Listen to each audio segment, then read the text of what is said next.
கிராமத்து ஸ்டைலில் மணக்க மணக்க மீன் குழம்பு வச்சு உதிரி உதிரியாக சாதம் வடித்து அதில் போட்டு பிசைஞ்சு சாப்பிட்டோம்னா அடாடா அம்புட்டு ருசியாக இருக்குங்க இந்த மீன் குழம்பு. இந்த மீன் குழம்பை பார்க்குறதுக்கு முன்னாடி நம்ம சேனல் ஹாஜிஸ் கிச்சனை மறக்காமல் சப்ஸ்கிரைப் பண்ணிக்கோங்க. பக்கத்தில் இருக்க பெல் ஐக்கானை கிளிக் பண்ணிட்டீங்கன்னா நான் போடுற வீடியோஸ் உங்கள் மொபைலுக்கு வரும். நீங்கள் உடனே ஓப்பன் பண்ணி பார்க்கலாம். Welcome to Haji's kitchen.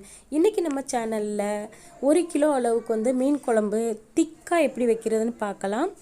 அதுக்கு நான் அரை மூடி தேங்காய் மிக்ஸி ஜாரில் சேர்த்துட்டேன். அரை மூடி தேங்காய்க்கு 3 தக்காளி பழத்தை இது போல் கட் பண்ணிவிட்டு நல்லா ஃபைன் பேஸ்ட்டாக அரைச்சி ரெடி பண்ணி வச்சுக்கிட்டு அதுக்கப்புறம் குழம்பு தாளிக்கிறதுக்கு ஒரு 4 டேபிள் ஸ்பூன் அளவுக்கு எண்ணெய் சேர்த்துக்கலாம். எண்ணெய் காஞ்சதும் 1 டேபிள் ஸ்பூன் அளவுக்கு வெந்தயம் சேர்க்கணும். இந்த வெந்தயம் கூடவே 1 டீஸ்பூன் அளவுக்கு கடுகு, 1 டீஸ்பூன் அளவுக்கு ஜீரகம் சேர்த்துக்கலாம். நல்ல வாசனையாக இருக்கும் இந்த மாதிரி மசாலா சேர்க்குறதுனால.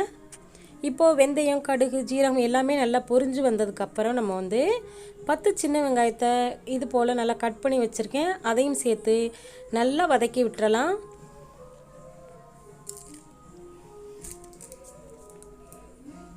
வெங்காயம் நல்லா பொன்னிறமாக வதங்கட்டும்.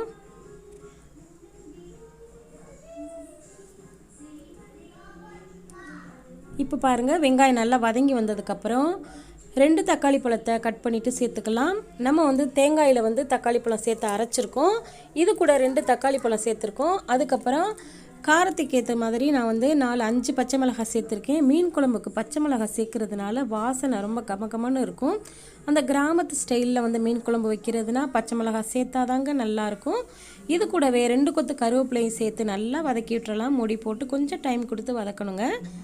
வெங்காயம், தக்காளி எல்லாமே நல்லா மசிஞ்சு சாஃப்டாக வதங்கினதுக்கப்புறம் இந்த குழம்புக்கு தேவையான மிளகாத்தூளை 2 டேபிள் ஸ்பூன் அளவுக்கு சேர்த்துட்டோம்.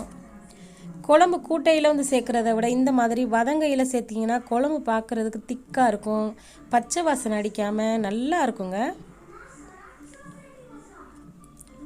இப்போ எல்லாமே நல்லா வதங்கி வந்ததுக்கப்புறம் நம்ம அரைச்சி வச்சுருக்க விழுதை இது கூடவே சேர்த்து ஒரு தடவை நல்லா கலந்து விடணும். இந்த மாதிரி கலந்து விடுறதுனால பச்சை வாசனை இல்லாமல் குழம்பு ரொம்ப ருசியாக இருக்கும்.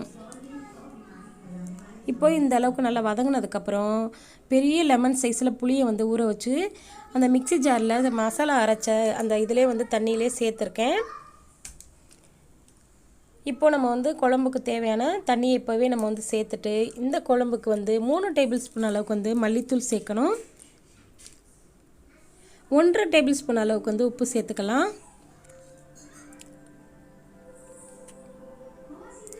சேர்த்ததுக்கப்புறம் இது கூடவே 2 டீஸ்பூன் அளவுக்கு மஞ்சள் தூள் சேர்க்கணும்.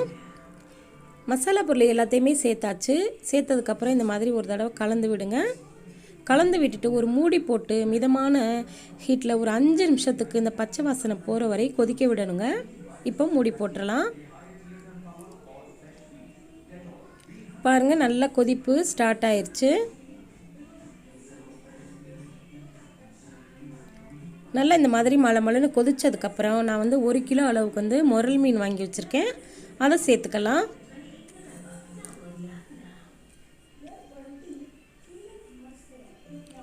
இப்போது மீனெல்லாம் சேர்த்ததுக்கப்புறம் கேஸ் மீடியமாக வச்சுருங்க. மீடியமாக வச்சிட்டிங்கன்னா நல்லா மீன் குழம்பு நல்லா கொதித்து மீன் உடையாமல் நமக்கு நல்லா முழுசாக கிடைக்கும்.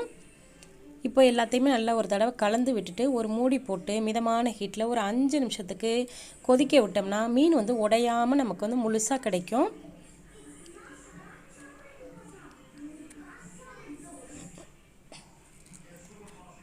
இப்போ பாருங்கள், குழம்பு நமக்கு ரெடி ஆயிடுச்சு.